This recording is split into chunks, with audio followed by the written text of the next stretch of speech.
And in front of me is Realme C35, and let me show you how to clear browsing data on this phone. So first of all, just open the browser that you are using. In my case it is Google Chrome.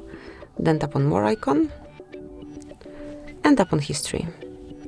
And then select Clear Browsing Data, where you will find basic and advanced options. So under basic you've got browsing history, cookies and site data, and then cached images and files. Under advanced you've got a few more, which are saved passwords, auto-film from data, and site settings. So just mark those that you would like to remove, that you would like to delete, then pick the time range.